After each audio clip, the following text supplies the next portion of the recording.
quotes වල අර motivational words තියෙන්නේ motivational quotes ඒ වගේ ඕගොල්ලෝ දැකලා ඇති සමහර වෙලාවට ටී-ෂර්ට් වල එහෙමත් print කරලා තියෙනවා මම දැකලා තියෙනවා sweat is fat crying sweat is fat crying දාඩිය දානවා කියලා කියන්නේ fat එක අඬනවලු ඒ fat එක අඬනකොට එන කඳුළු තමයි දාඩිය එහෙමයි ඒකේ අර්ථය සිංහලෙන් කියන්නේ fat sweat is මොකද්ද more sweat is fat crying හරිද දැන් මේක තමයි මිත් එක sweating is the body's way of regulating temperature not an indicator of fat loss fat loss occurs when you burn more calories than you consume හරි කාරණේ පැහැදිලි එතකොට පළවෙනි කාරණේ තමයි පුජ්‍යලේකුගේ දහඩිය දැමීම perspiration එහෙම නැත්නම් sweating out perspiration කියන එක තමයි ලස්සන තාක්ෂණික වචනේ යම්කිසි කෙනෙකුගේ perspiration එක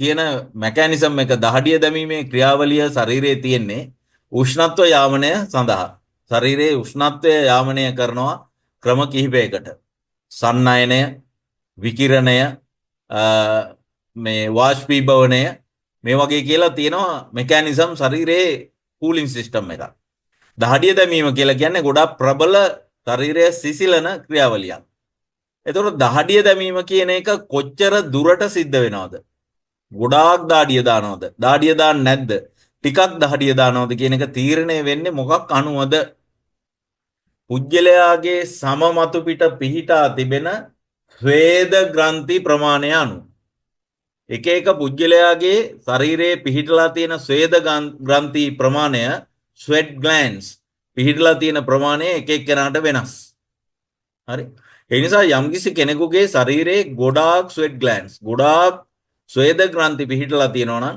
එයාට දාඩිය දානවා වැඩි හරි දාඩිය දානවා ගොඩාක් දාඩිය දානවා මම දන්නවා සමහර අය කතා කරද්දිත් ඒගොල්ලන්ට දාඩිය දානවා සමහර උෂ්ණ කාලවලදී නාන කොටත් දාඩිය දානවා හරි ෂවර් එකකට ඉන්නේ ඒ වුණාට දාඩිය දානවා හරි කෑම කාලේ ඉවරුනහම ගොඩාක් දාඩිය දානවා සමහර අයට ඒ ඒගොල්ලන්ගේ අර උෂ්ණත්ව යාමනය කරන විදිය ඉතින් දහඩිය දැමීම ගොඩාක් වැඩි නම් ඒ කියන්නේ සාමාන්‍ය පුජ්‍යලයකට වඩා ගොඩාක් වැඩි සමහර අයගේ මේ නළලෙන් මෙහෙ වැක්කිරෙනවා දාඩිය හරිද ඒ තරමට ගොඩක් ස්වෙට් අවුට් කරන කෙනෙකුට තියෙන පොඩි ගැටලුවක් තමයි එයාගේ සෝඩියම් ලොස් එක වැඩි ඇඟේ සෝඩියම් ලොස් එක වැඩි ඉතින් ඒ නිසා එයා ක්‍රැම්පින් එහෙම වෙන්න පුළුවන් පැටික් වෙන්න පුළුවන් ඒ නිසා එයා හොඳින් වතුර ගොඩක් බොන්නත් ඕනේ ඒ වගේම තමයි ඉලෙක්ට්‍රොලයිට් බැලන්ස් එක විද්‍යුත් විච්ඡේදක රුධිරයේ විද්‍යුත් විච්ඡේදක සමබරතාවය සෝඩියම් පොටෑසියම් බැලන්ස් එක තියාගන්න පොඩක් සෝල්ට් වගේ දේවල් චුට්ටක් ඉන්ටේක් කරන්න වෙනවා හරිද ඉතින් ඔය ජීවනී පැකට් එකක් එහෙම පානය කරනවා නම් ලුණු කැටයක් දෙකක් දාලා තැඹිලි ගෙඩියක් එහෙම බොනවා නම් ජීවනී එකට උනත් අමතර ලුණු කැටයක් එහෙම දාලා පාවිච්චි කරනවා නම් BCAA එකට ලුණු කැටයක් දෙකක් දාලා පාවිච්චි කරනවා නම් හරි වටිනවා මොකද එයාට දාඩිය දානවා වැඩි එතකොට දහඩිය දැමීමෙන් පමණක් තීරණය කරන්න බෑ ෆැට් ලොස් එක. ෆැට් ලොස් වෙන්න නම් ඔයාගේ කැලරි ඉන්ටේක් එකට වඩා කැලරි බර්න් අවුට් එක වැඩි වෙන්න ඕන එක කාරණයක්.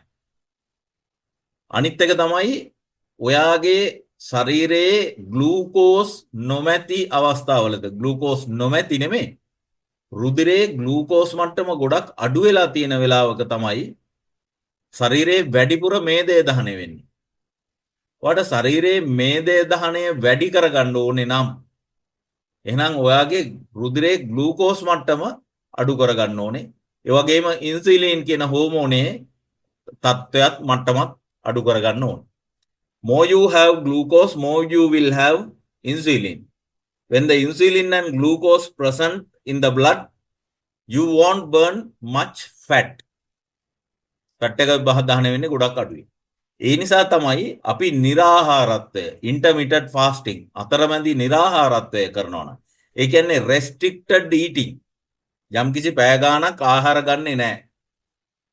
යම්කිසි පැය ගාණක් තුල පමණයි ආහාර ගන්න. අපි කියන එකට eating window.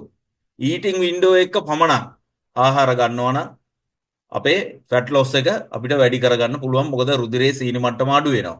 ග්ලයිකෝජන් ඩිපොසිට් එක අඩු වෙනවා. ග්ලයිකෝජන් ඩිපොසිට් එක අඩු වෙනවා කියලා කියන්නේ ශරීරයේ පරිවෘත්තීය ක්‍රියා සඳහා අවශ්‍ය ශක්තිය මේ තැම්පත් වෙලා තියෙන ග්ලයිකෝජන් වලින් සීනි ග්ලූකෝස් පරිභෝජනය කරන නිසා. හරිද? ඒ නිසා ෆැට් බර්නින් කොච්චරක් කරනවද? ඇත්තටම ඕකේ වචනේ කායික විද්‍යාත්මකව ෆැට් බර්නින් නෙමෙයිනේ. මොකද්ද? දන්නවද කවුරු හරි කියන්න පුළුවන්ද කාට හරි?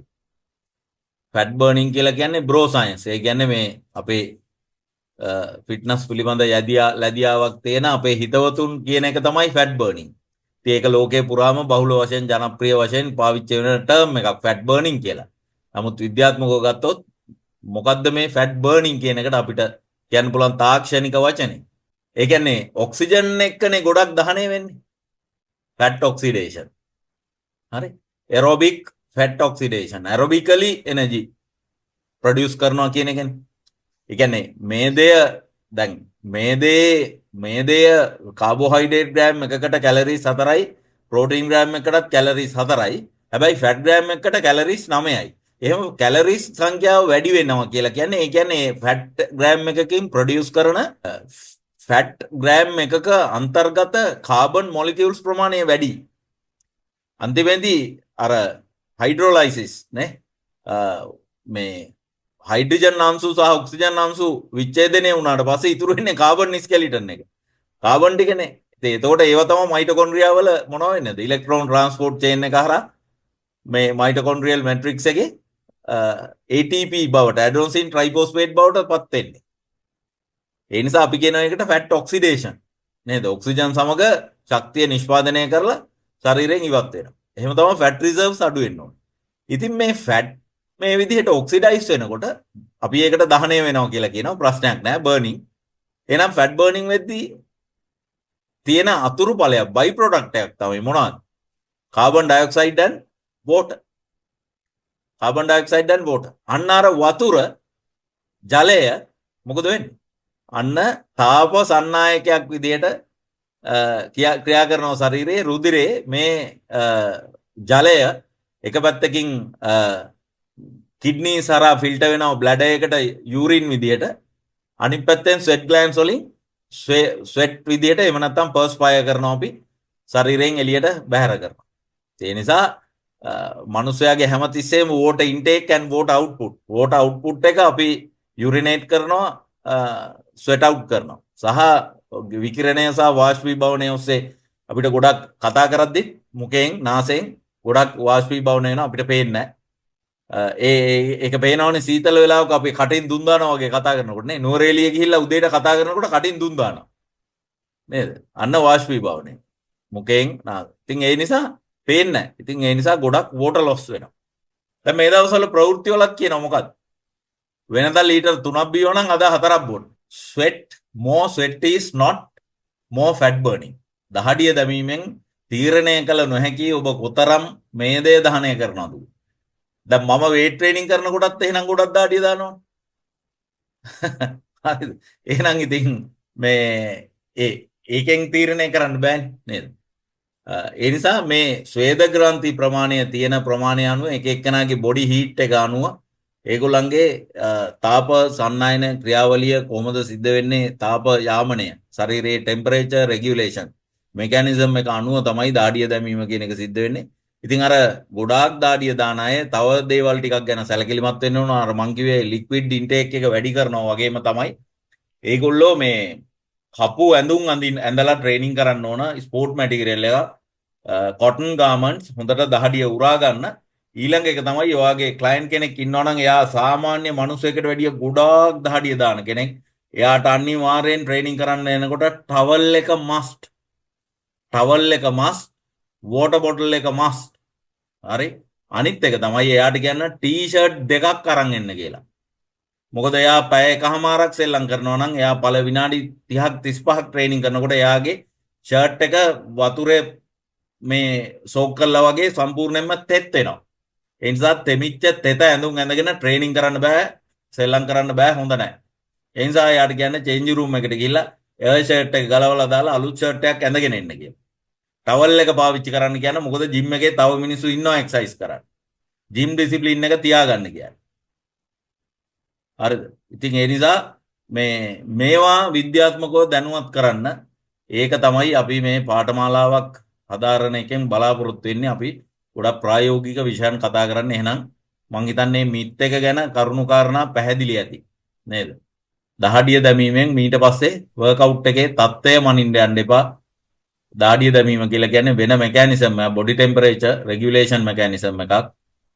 ඔයාට ගොඩක් ෆැට් බර්න් කරන්න ඕන නම් කාබෝහයිඩ්‍රේට් සහ ෂුගර් අන්තර්ගත ආහාර පුළුවන් තරම් අඩු කරලා ප්‍රෝටීන් ඇන්ඩ් ෆැට් ඉන්ටේක් එක වැඩි කරලා cardio fitness training, weight training සමස්තයක් විදිහට වර්කවුට්ස් කරලා එහෙම නැත්නම් ෆිසිකල් ඇක්ටිවිටීස්, ෆිසිකල් වර්කවුට්ස් කරලා ඔයාගේ කැලරි බර්න් අවුට් එක වැඩි කරලා ඒ ඔස්සේ තමයි මේ දේ වැඩි වශයෙන් දහනය කරන්න වෙන්නේ.